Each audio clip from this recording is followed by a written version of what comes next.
You hear about quantum computers in headlines, breakthroughs, records shattered, a future where machines solve problems classical computers can't touch, but nobody talks about the chips actually being built right now, the ones sitting in labs at near absolute zero. The ones pushing past every limitation physicists thought was impossible. 7 chips exist today that aren't just experiments anymore. They're rewriting the rules. Microsoft just unveiled a processor that fits 1,000,000 qubits on something you can hold in your palm. Google built one that performed a calculation in 5 minutes that would take a supercomputer 10 septillion years. Amazon designed error correction so efficient it slashes costs by 90%. These aren't science fiction timelines. These are machines operating right now. Which ones matter? What makes them different? And why are researchers saying we're finally crossing from exploration into revolution? If you value documented quantum computing and breakthrough technology history like this, subscribe. It's the best way to support our work. Also, comment from which city you're hearing this from. This script is researched and factual, using sources from Nature Journal published September 24, 2025, detailing Caltech's 6,100 qubit array with 12.6 second coherence times. And Microsoft's February 19, 2025, Topo conductor breakthrough paper, showing hardware-protected topological qubits achieving digital control at scale. These aren't press releases. These are peer-reviewed engineering validations. Now back to the information. Number 1. Microsoft Majorana 1, February 19, 2025, Redmond, Washington at the Azure Quantum Facility. Microsoft announced the world's first quantum processor powered by topological qubits. Not superconducting transmons, not trapped ions. A completely different architecture built on something called a topo conductor. It created a new state of matter. The chip holds 8 topological qubits right now, but it's designed to scale to 1,000,000 qubits on a single chip that fits in your palm. That's not a typo, 1,000,000. The processor uses Majorana zero modes, particles that exist at the ends of topological superconducting nanowires made from indium arsenide and aluminum. When you cool these to near absolute zero and tune them with magnetic fields, the Majoranas appear. The qubit is formed by pairing 4 controllable Majoranas, arranged in an H shape across aluminum nanowires. These nanowires are only nanometers wide, 1,000 times thinner than a human hair. The key innovation isn't just the particle physics, it's digital control. Every other quantum computer uses analog control, fine-tuned signals for each qubit. Microsoft's topological approach lets qubits be controlled digitally, binary signals, on or off. This simplifies the entire control system by orders of magnitude. Matthias Troyer, Microsoft Technical Fellow, stated in the announcement that adding individualized analog control for 1,000,000 conventional qubits would require building a computer the size of an airplane hangar or football field. Majorana 1 fits in your hand and operates inside Azure data centers at temperatures below 1 degree Kelvin. The Defense Advanced Research Projects Agency evaluated Microsoft's architectural designs and engineering plan. DARPA selected Microsoft for the final phase of their utility-scale quantum program in February 2025. The criteria was simple. Can you plausibly build a utility-scale quantum computer in a reasonable time frame? Microsoft passed. They're now contracted to build a fault-tolerant prototype based on topological qubits in years, not decades. Chetan Nayak, Technical Fellow and Corporate Vice President of Quantum Hardware at Microsoft, published the research in Nature on February 19th. The team demonstrated hardware-protected topological qubits that are small, fast, and digitally controlled. The processor architecture requires 10 times fewer resources than standard quantum error correction approaches. That's a factor of 10 reduction in overhead. Previous quantum error correction using surface codes needed thousands of physical qubits per logical qubit. Microsoft's design requires hundreds. The topoconductor material Microsoft invented combines properties of semiconductors and superconductors in a way that enables topological superconductivity. This state existed only in theory until Microsoft's team at Station Q proved it experimentally. The material properties protect the quantum information from environmental noise at the hardware level, not through software error correction alone. The protection is built into the physics of the material itself. 18 months before the February announcement, Microsoft laid out their roadmap to a quantum supercomputer, Majorana. 1 marks their second milestone. They've already placed 8 topological qubits on a chip designed to house 1,000,000. The architecture scales linearly. You tile the H-shaped qubit structures across the chip like floor tiles. Each H connects to neighboring H's. No complex wiring needed, no individual analog control lines for each qubit. The digital control scheme means you can address qubits in groups using standard electronic logic. Michel Devoret, the 2025 Nobel Prize winner in physics and chief scientist for hardware at Google Quantum AI, provided partial funding for Microsoft's work. He noted the difficulty of extending quantum circuit lifetimes and called the achievement significant. Microsoft's approach fundamentally rethinks how quantum computers work at scale. The chip operates at millikelvin temperatures inside a dilution refrigerator, standard for quantum processors. But the control electronics are dramatically simpler. No massive racks of analog signal generators. No individual cables for each qubit snaking into the cryostat. The topological protection means error rates are intrinsically lower. The qubit doesn't need constant babysitting. It's inherently more stable because the quantum information is stored non-locally across the Majorana pairs. You can't easily disturb a non-local encoding. Traditional qubits store information at a single point. One electromagnetic wave passes by and the information corrupts. Majorana qubits distribute the information across separated particles. Both particles have to be disturbed simultaneously to corrupt the qubit state. That's exponentially harder to accomplish by accident. The path to 1 million qubits is concrete. The team worked out the engineering. The chip size doesn't explode. The cooling requirements don't become impossible. The control systems remain manageable. Nyack emphasized that whatever you're doing in quantum computing needs a path to 1 million qubits. If it doesn't, you hit a wall before reaching the scale needed for commercially important applications. Applications like breaking down microplastics into harmless byproducts, inventing self-healing materials for construction manufacturing or healthcare, simulating drug interactions at the molecular level. All world's current computers operating together can't do what a 1 million qubit quantum computer will accomplish. Microsoft's topological bet was high risk, high reward. Many physicists were skeptical. Creating a new state of matter isn't easy. Proving it exists requires exquisite experimental control and years of theoretical groundwork. Microsoft started this journey over a decade ago. Station Q, their quantum research group, focused exclusively on topological quantum computing when most of the field pursued superconducting qubits or ion traps. The gamble is paying off. The February 2025 Nature paper validates the entire approach. The topoconductor works. The qubits work. The digital control works. The scalability is real. That's number one. Number two, Google Willow, June 12th, 2025. Google unveiled Willow, their latest quantum chip with 105 qubits. The processor demonstrated exponential error reduction as the system scales up. That sentence matters more than the qubit count. For decades, quantum computing faced a fundamental problem. Add more qubits and errors multiply faster than computational power.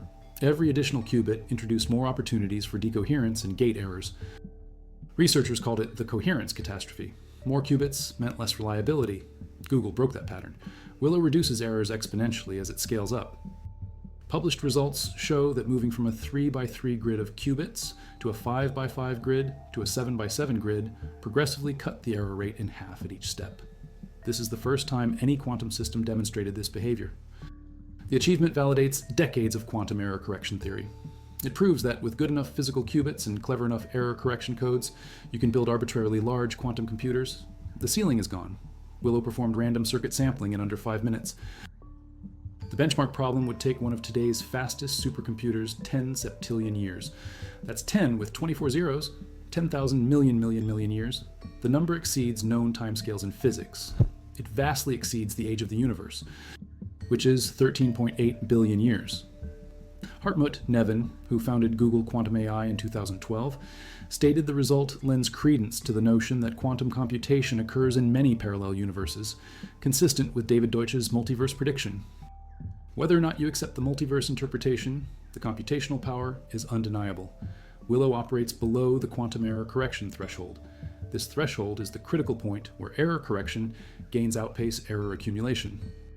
Below the threshold, errors propagate faster than you can correct them. Above the threshold, you can build fault-tolerant quantum computers of arbitrary size. Google spent over a decade trying to cross this line. They first demonstrated quantum supremacy with their Sycamore processor in October 2019. That chip had 54 qubits with one unusable. It solved a specific problem in 200 seconds that would take a classical supercomputer 10,000 years. But Sycamore couldn't scale. Error rates were too high. Willow changes the equation. The chip uses superconducting transmon qubits fabricated at Google's quantum chip fabrication facility in Santa Barbara, California. Each qubit is a small superconducting circuit cooled to 15 millikelvin. That's 15 thousandths of a degree above absolute zero. At these temperatures, aluminum becomes a superconductor. Current flows with zero resistance. The circuits behave quantum mechanically. The qubits enter superposition. They can be 0 and 1 simultaneously. When you entangle multiple qubits in superposition, the computational space grows exponentially. 2 qubits create 4 possible states, 3 qubits create 8 states, 105 qubits create 2 to the 105th power states. That's 40 quintillion combinations existing simultaneously. But only if you can keep the qubits coherent long enough to compute. That's where error correction becomes essential. Google's approach uses a surface code. You arrange qubits in a 2-dimensional grid. Some qubits store data. Others measure parity checks to detect errors. By repeatedly measuring these check qubits without disturbing the data, qubits you can identify and correct errors in real time. The surface code requires high-fidelity 2-qubit gates. Google achieved 99.8% fidelity on Willow's gates. That means 1 error in every 500 operations. Combined with fast cycle times around 1 microsecond per operation, Willow maintains quantum information long enough to perform millions of operations before errors dominate. The chip's lifetime for quantum information is measured in milliseconds. Specific coherence times weren't published in the June announcement, but based on gate fidelities and error correction performance, Willow's qubits maintain superposition for multiple milliseconds. Previous Google chips reached coherence times around 100 microseconds. Willow represents at least a 10-fold improvement, state-of-the-art performance across multiple metrics. Google ran random circuit sampling experiments with grids of 3x3, 5x5, and 7x7 qubits. Each grid size represents a surface code distance. Distance 3 means you can correct 1 error, distance 5 corrects 2 errors, distance 7 corrects 3 errors. The results showed logical error rate halving with each increase in code distance. From distance 3 to 5, error rate dropped by a factor of 2.1. From 5 to 7, another factor of 2.4. This exponential suppression proves the error correction is working. The system crossed below threshold. Adding more qubits now helps instead of hurts. Willow measures 1 centimeter by 1 centimeter. The entire chip fits on a small silicon die, 105 qubits plus their control lines, readout resonators, and routing elements all packed into 1 square centimeter. Fabricating this requires extreme precision. Each qubit must be nearly identical. Frequency spreads have to be controlled to within a few megahertz. Coupling strengths must match within a few percent. Google's Santa Barbara facility achieves this consistency through refined lithography, deposition, and etching processes developed over years. The team also improved qubit design. Previous chips used fixed coupling between qubits. Willow implements tunable couplers. These are small additional circuit elements between qubits that can be turned on or off to control when qubits interact. Tunable couplers reduce crosstalks. They let you entangle specific qubit pairs without affecting neighbors. They enable parallel operations. You can run multiple gates simultaneously across different parts of the chip. This parallelism speeds up computation and error correction. Running syndrome extraction fast enough to keep up with error accumulation is crucial. Willow's tunable couplers make that possible. The benchmark computation random circuit sampling has faced criticism. Some researchers argue it's a contrived problem with no practical application. The task is to sample the output distribution of a random quantum circuit. Classical computers can approximate this, but take exponential time to exactly simulate it. Quantum computers sample the distribution natively by running the circuit. Critics say proving quantum advantage on this specific task doesn't translate to useful algorithms. Google acknowledges this. Willow isn't running Shor's algorithm to break encryption or VQE to simulate molecules. Not yet. But the chip demonstrates the underlying capabilities, quantum error correction, and scaling beyond threshold that will enable useful algorithms. You need to walk before you run. Random circuit sampling is the walk. Shor and VQE are the run. That's number 2. Number 3. IBM Quantum Nighthawk, November 12th, 2025, Yorktown Heights. New York at the IBM Quantum Developer Conference. IBM unveiled Nighthawk, their most advanced quantum processor designed to deliver quantum advantage by the end of 2026. The chip features 120 qubits linked with 218 next-generation tunable couplers in a square lattice. Each qubit connects to 4 nearest neighbors. The increased connectivity is crucial. More couplers mean more flexibility in how you route quantum circuits. Nighthawk has 20% more couplers than IBM's previous processor, Heron. This lets users execute circuits with 30% more complexity while maintaining low error rates. Circuits with up to 5,000 2-qubit gates are now within reach. 2-qubit gates are the fundamental entangling operations that give quantum computers their power. You need thousands of these gates to run useful algorithms. IBM's roadmap targets quantum advantage by end of 2026 and fault-tolerant quantum computing by 2029. Jay Gambetta, director of IBM Research and IBM Fellow, stated IBM is the only company positioned to rapidly invent and scale quantum software hardware fabrication and error correction. That's a bold claim, but IBM's track record supports it. They've released quantum processors on a regular cadence for years. Eagle with 127 qubits in 2021, Condor with 1,121 qubits in 2023, Heron with 133 qubits in 2024. Now Nighthawk with 120, the qubit count went down. That seems counterintuitive. More qubits should be better, right? Not necessarily. IBM pivoted from maximizing qubit count to maximizing qubit quality and connectivity. Nighthawk's 120 qubits with heavy interconnectivity outperform a larger chip with sparse connections. Circuit depth matters more than raw qubit count for near-term algorithms. IBM also announced Loon Hos, their experimental processor demonstrating all hardware elements needed for fault-tolerant quantum computing. Loon doesn't have a specific qubit count disclosed. It's a proof-of-concept device validating a new architecture for implementing quantum error correction at scale. The processor features multiple high-quality, low-loss routing layers. These provide pathways for longer on-chip connections called C couplers. C couplers physically link distant qubits together on the same chip. Most quantum processors only connect nearest neighbors. If you need to entangle qubits on opposite sides of the chip, you have to swap quantum states through many intermediate qubits. Each swap introduces errors. C couplers let you directly entangle distant qubits. This reduces circuit depth and error accumulation. Loon also incorporates technologies to reset qubits between computations. Qubit reset is essential for error correction. You need to measure syndrome qubits, then reset them to a known state before the next round of error detection. If you can't reset quickly, the error correction cycle takes too long and errors propagate. IBM's reset technology operates on timescales faster than qubit decoherence. The other major IBM announcement was real-time quantum error correction decoding. They proved it's possible to use classical computing hardware to accurately decode errors in less than 480 nanoseconds, using quantum low-density parity check codes. That's under half a microsecond. For context, typical gate operation times are around 100 nanoseconds. Decoding in 480 nanoseconds means you can run multiple gates within one error correction cycle. The decoding speed was completed 1 year ahead of schedule. Previous decoding approaches took tens of microseconds. IBM achieved a 10 times speedup over current leading methods. This breakthrough came from combining specialized classical processors with optimized decoding algorithms. The classical decoder analyzes syndrome measurement results. It identifies which qubits likely experienced errors, then it calculates the appropriate correction operations. All of this happens faster than the quantum information decoheres. If decoding takes too long, the information is lost before you can correct it. IBM's achievement proves the decoding bottleneck can be overcome. The company also announced they're shifting to 300mm wafer fabrication. Standard semiconductor manufacturing uses 300mm silicon wafers. IBM's quantum chips previously used smaller wafers. Moving to 300mm wafers lets IBM leverage advanced fabrication tools and higher throughput.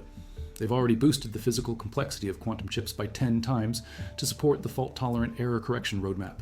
More complex chips mean more layers, more control lines, more readout circuitry, and more integration of classical electronics on the same die. Nighthawk will be delivered to IBM users by end of 2025 through the IBM Quantum Network. Customers can access the processor via cloud. IBM offers Qiskit or Powai, Singitras Astias, their open source quantum computing software framework. Qiskit lets users write quantum algorithms, compile them to hardware, and run them on IBM's processors. Over 500,000 people have downloaded Qiskit. Universities, corporations, and national labs use it. The ecosystem IBM built around their hardware accelerates research and application development. IBM's approach differs from competitors. They focus on superconducting transmon qubits fabricated using advanced semiconductor processes. They integrate quantum and classical computing tightly. IBM's quantum system. 2 architecture combines quantum processors with classical accelerators and real-time control systems. The goal is hybrid quantum classical computing, where quantum processors handle specific subroutines, while classical computers manage the overall workflow. This architecture matches near-term practical applications, drug discovery material, science optimization problems. These applications don't require a million-qubit fault-tolerant quantum computer. They benefit from today's noisy intermediate-scale quantum processors if you integrate them properly with classical computing resources. IBM bet on this hybrid approach. Nighthawk is designed for it. That's number 3. Number 4, Quantinuum Helios, November 5th, 2025. Quantinuum launched Helios, described as the world's most accurate general-purpose commercial quantum computer.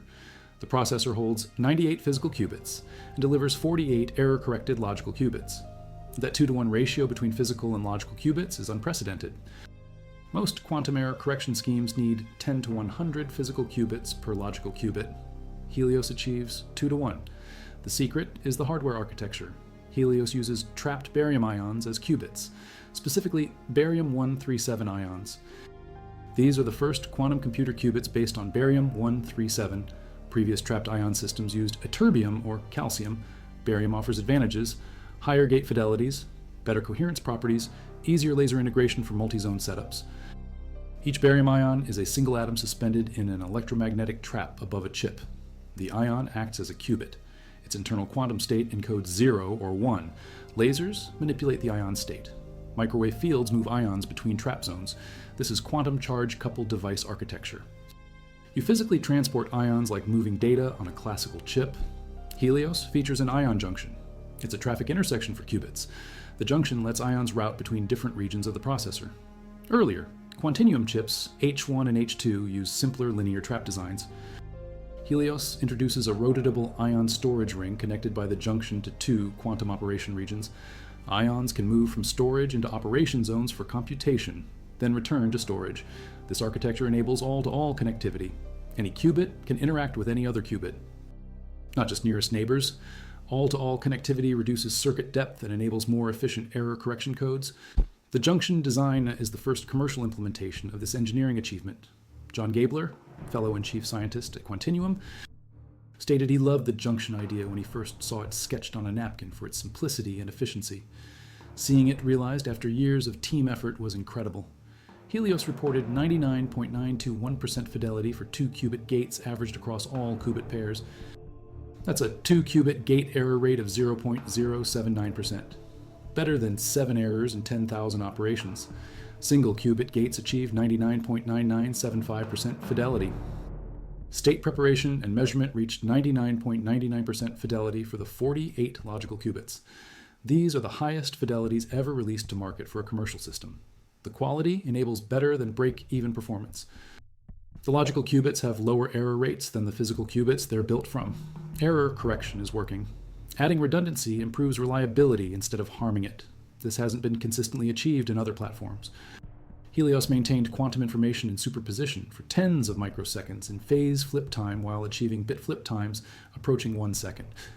Bit flip errors are when a qubit accidentally switches from 0 to 1 or vice versa.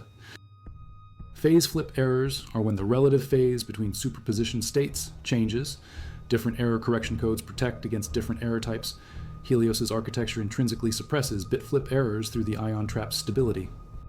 Phase flip errors are corrected using a repetition code, the simplest error correction method. Combine these and you get efficient error correction with minimal overhead. The processor operates at millikelvin temperatures inside a cryostat. The control system uses NVIDIA GPUs integrated directly into the architecture. Quantinuum partnered with NVIDIA to incorporate NVIDIA GB200 processors for real-time error correction and hybrid quantum classical computing. The control engine runs at room temperature. It designs quantum circuits dynamically based on measurement results. This real-time compilation is essential for advanced error correction. You measure syndrome qubits. The classical controller analyzes results. It decides what operations to run next, all within microseconds. Helios's controller achieves this. It maps qubits to hardware on the fly. It dynamically routes ions. It adjusts sequences based on intermediate measurements. This enables dynamic circuits and feed-forward operations previous static systems couldn't execute. Quantinuum used Helios to perform large-scale simulations in high-temperature superconductivity and quantum magnetism before public launch. Early access partners including SoftBank Corp., JP Morgan, Chase Amgen, and BMW Group conducted commercially relevant research. JP Morgan Chase explored advanced financial analytics. BMW Group worked on sustainable mobility through fuel cell catalyst research. Amgen investigated hybrid quantum machine learning for biologics discovery. These aren't academic exercises. They're corporate R&D programs using Helios for real business problems.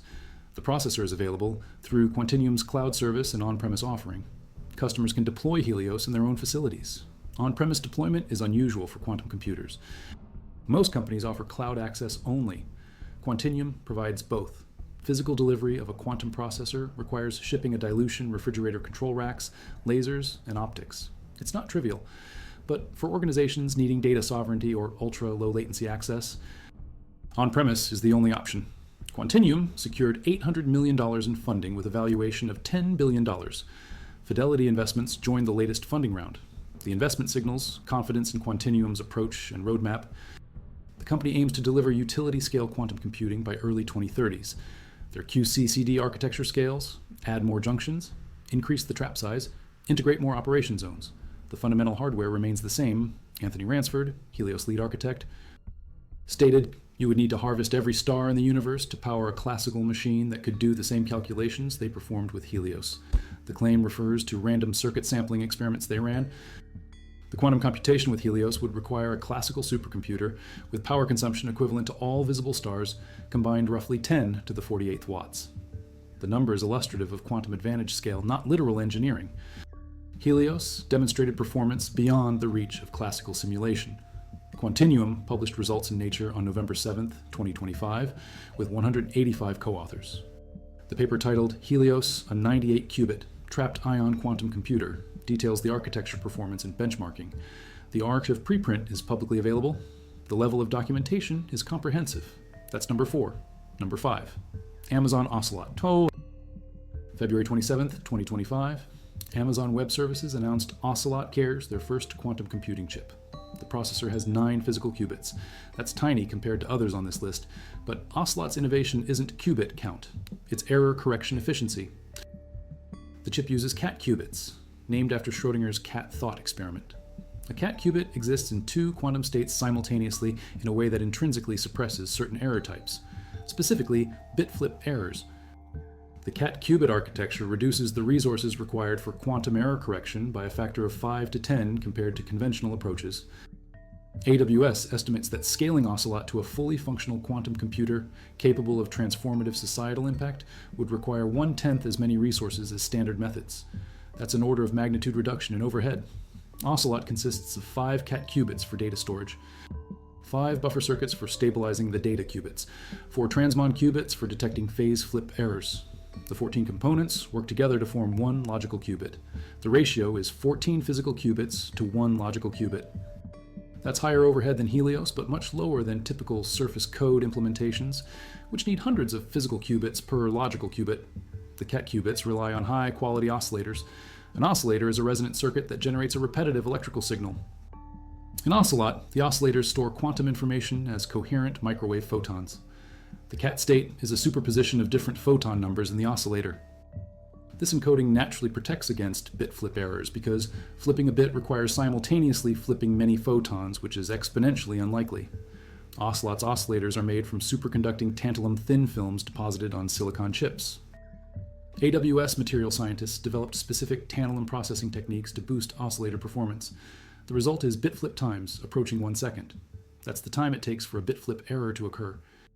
1 second is over 1,000 times longer than typical superconducting qubit lifetimes. Phase flip times are 20 microseconds. That's sufficient for running error correction cycles and detecting phase errors before they accumulate. AWS demonstrated a noise-biased gate. This is a gate operation between a cat qubit and a transmon qubit that detects phase flip errors while preserving the cat's bit flip protection. It's the first implementation of such a gate. The noise-biased gate is key to unlocking hardware-efficient error correction. You only need to correct phase flips because bit flips are already suppressed. This cuts the error correction overhead dramatically. Ocelot is a prototype. 2 silicon microchips each, about 1 square centimeter, stacked and bonded together. The chips contain superconducting circuits made from tantalum. The device operates at millikelvin temperatures. AWS built Ocelot at the AWS Center for Quantum Computing at Caltech, the same facility that produced the 6,100 qubit neutral atom array. AWS and Caltech collaborate closely. The partnership combines Caltech's academic research expertise with AWS's engineering and cloud infrastructure capabilities. Oscar Painter, AWS Director of Quantum Hardware, stated they believe quantum error correction needs to come first. Ocelot was designed with error correction as the top requirement from the beginning. They didn't take an existing architecture and retrofit error correction afterward. They selected the qubit type and architecture specifically to enable efficient error correction. Fernando Brandao. AWS Director of Applied Science co-authored the announcement. Traditional quantum error correction methods using surface codes require thousands and potentially hundreds with extreme effort of physical qubits per logical qubit. A commercially relevant quantum computer would need millions of physical qubits. That's orders of magnitude beyond current qubit counts. The cat-qubit approach offers a path to reduce this requirement. AWS published findings in Nature on February 27, 2025. The paper titled Hardware-Efficient Quantum Error Correction Using Concatenated Bosonic Qubits reviews the architecture and demonstrates the cat-qubit's error suppression capabilities. The work shows proof of principle that this approach scales. Future versions of Ocelot will increase the number of cat qubits and improve their performance through better materials and control techniques. AWS plans to make quantum processors available through Amazon Braket, their quantum computing cloud service. Braket currently provides access to quantum hardware from IonQ, Rigetti, Quera, and other partners. Adding AWS's own chips to the platform gives customers more options. That's number 5. Number 6, Princeton Tantalum Silicon Qubit. November 5th, 2025, Princeton University.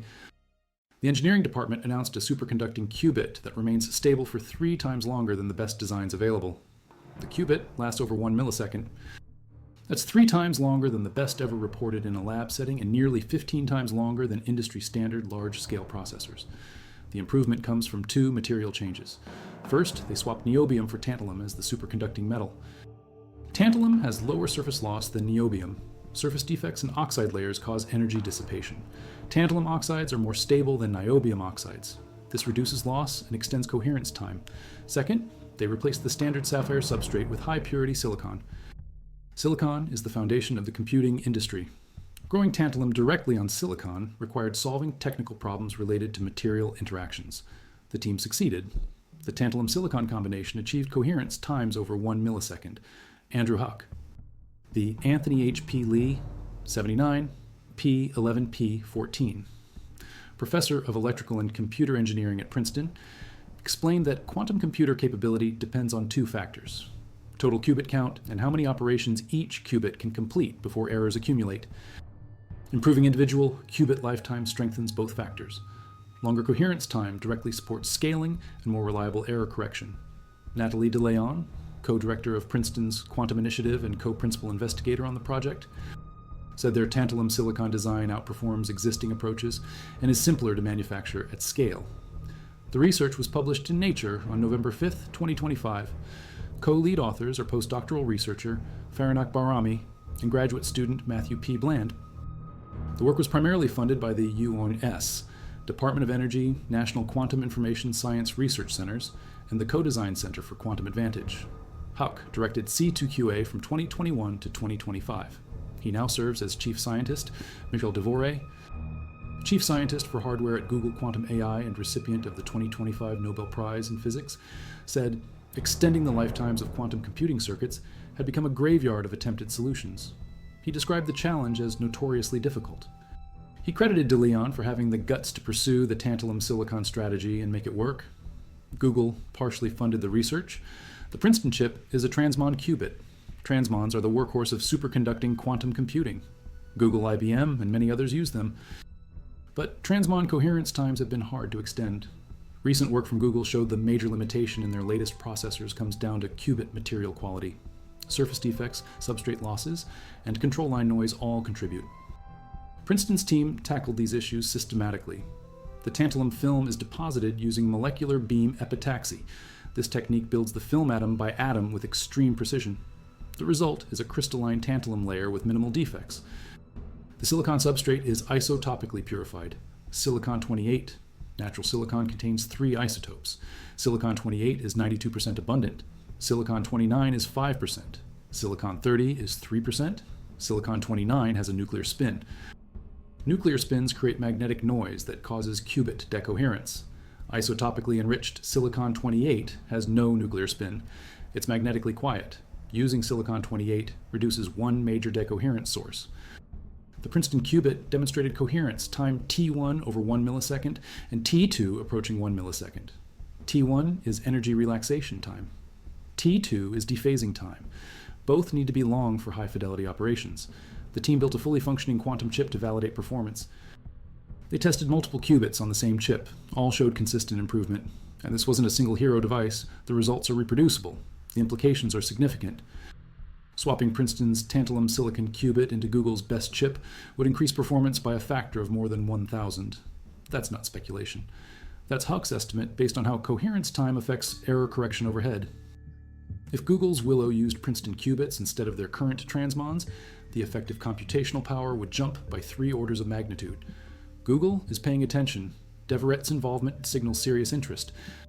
The Princeton design is compatible with existing fabrication processes. You don't need to rebuild factories. You change materials and deposition techniques. That's an incremental engineering challenge, not a fundamental physics barrier. Scaling this to hundreds or thousands of qubits is the next step. Princeton's quantum initiative is working on it. That's number 6. Number 7, Caltech 6100 qubit array, September 24th, 2025, California Institute of Technology, Manuel Endres, professor of physics, led a team that created the largest qubit array ever assembled, 6,100 neutral atom qubits trapped in a grid by lasers. Previous neutral atom arrays contained only hundreds of qubits. This is a 10-fold increase in scale. The team used optical tweezers, highly focused laser beams that trap individual cesium atoms. To build the array, they split one laser into 12,000 tweezers. Together, the tweezers held 6,100 atoms in an ultra-high vacuum chamber. Each atom is a qubit. The cesium atom's internal energy levels encode quantum information. At room temperature, cesium is a soft silvery metal. In the vacuum chamber, individual cesium atoms are isolated and laser-cooled to microkelvin temperatures.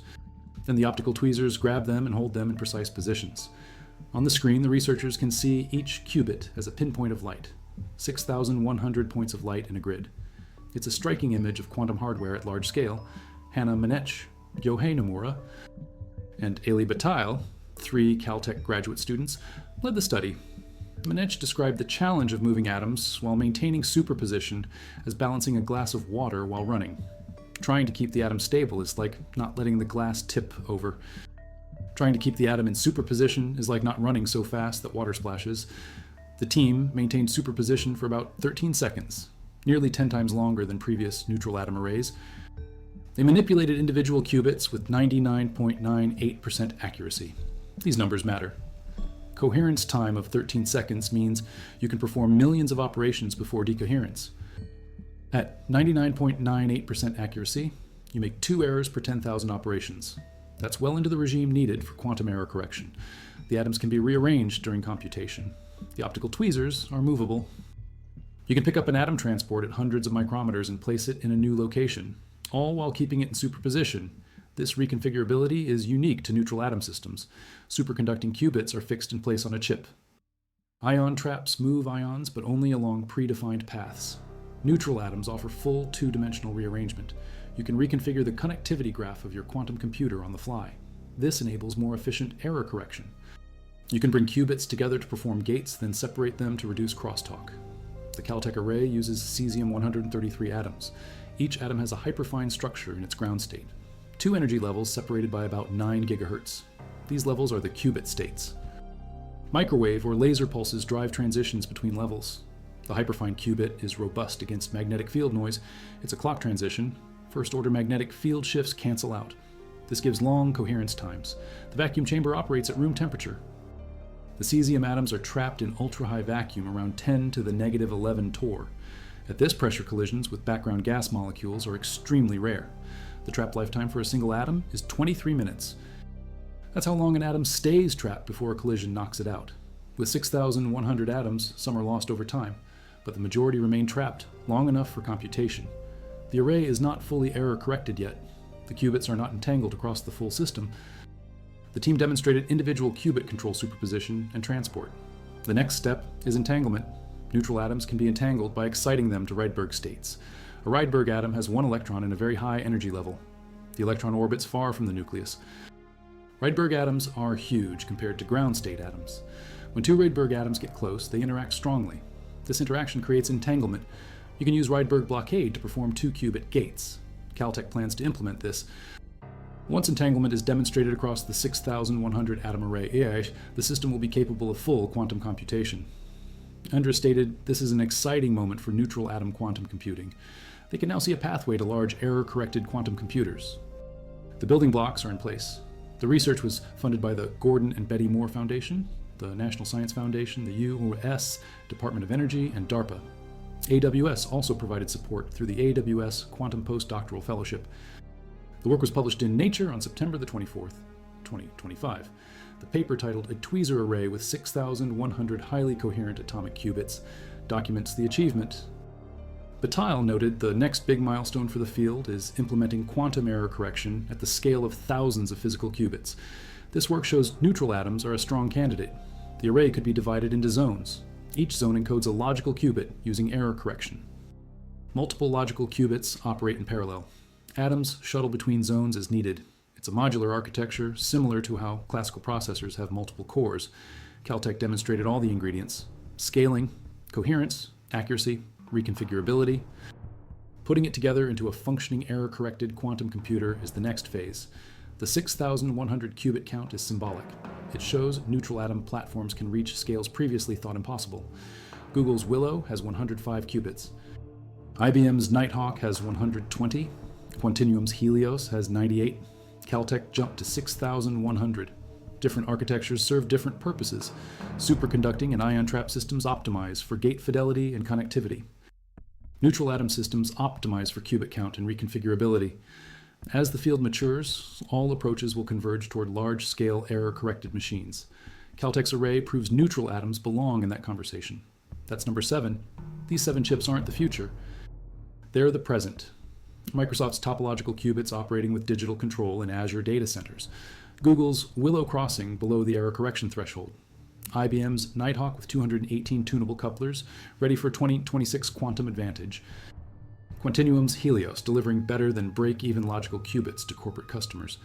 Amazon's Ocelot, reducing error correction overhead by 90%.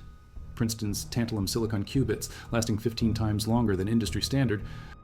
Caltech's 6,100 atoms in superposition for 13 seconds. None of these are lab curiosities anymore. They're engineered systems with documented performance and scaling roadmaps. The quantum computing field spent decades in theory. Researchers proved quantum mechanics allowed powerful computation. But building machines that actually worked seemed impossible. Qubits were too fragile, error rates too high, scaling too hard. That era is over. The chips being built right now solve those problems. Not perfectly. Not yet at the scale needed for breaking RSA encryption or simulating large molecules. But the path is clear. Microsoft's path to 1 million qubits is concrete. Google demonstrated exponential error suppression. IBM scheduled quantum advantage for next year. Quantinuum ships processors to customer sites. AWS proved cat qubits work. Princeton extended coherence times by an order of magnitude.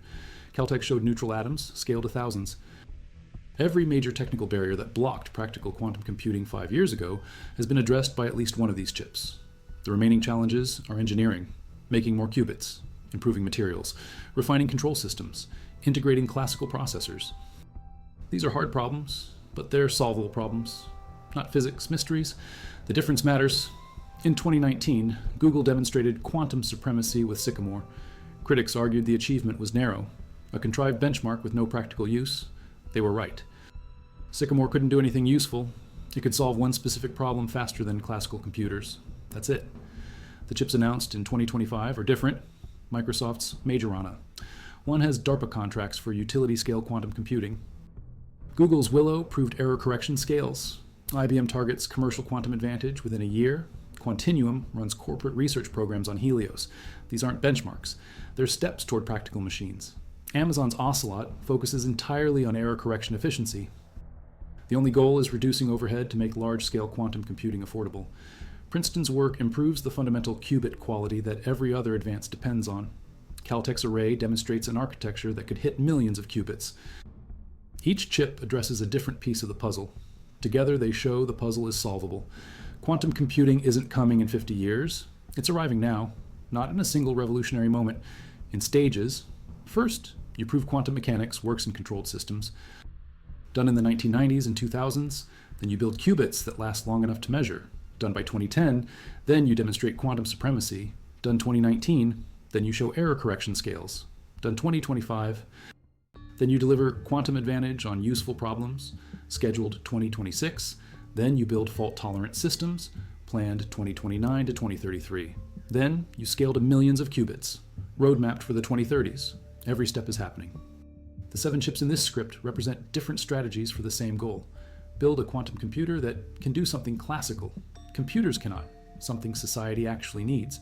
Drug discovery, materials design, optimization, cryptography, machine learning, chemistry simulation, climate modeling. These applications require quantum computers with hundreds of thousands to millions of qubits.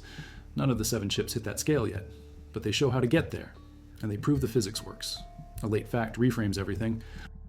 In October 2025, researchers at UNSW Sydney and Dirac published results in Nature showing silicon spin qubits manufactured in a standard semiconductor foundry achieved over 99% fidelity in 2-qubit operations. The devices were fabricated by IMEC, or a European Nanoelectronics Institute, using 300mm wafer processes. These are the same processes used to make the chips in your phone and laptop. The qubits weren't academic prototypes. They were selected at random from production wafers. All performed above 99% fidelity. State preparation and measurement exceeded 99.9% fidelity. This proves high-quality quantum processors can be manufactured using existing semiconductor infrastructure. No new factories needed. No exotic fabrication techniques. Standard CMOS processes work. Andrew Zurak, founder and CEO of Dirac, stated achieving utility-scale quantum computing hinges on finding a commercially viable way to produce high-fidelity qubits at scale. Dirac's collaboration with IMEC makes clear that silicon-based quantum computers can be built by leveraging the mature semiconductor industry. This opens a cost-effective pathway to chips containing millions of qubits while maximizing fidelity. The 7 jaw-dropping chips aren't 7 different futures. They're 7 paths converging on the same destination, a world where quantum computers sit in data centers solving problems we can't solve today. That world is closer than anyone thought 5 years ago. The machines exist. The physics is proven. The engineering is underway. What happens next isn't speculation, it's execution.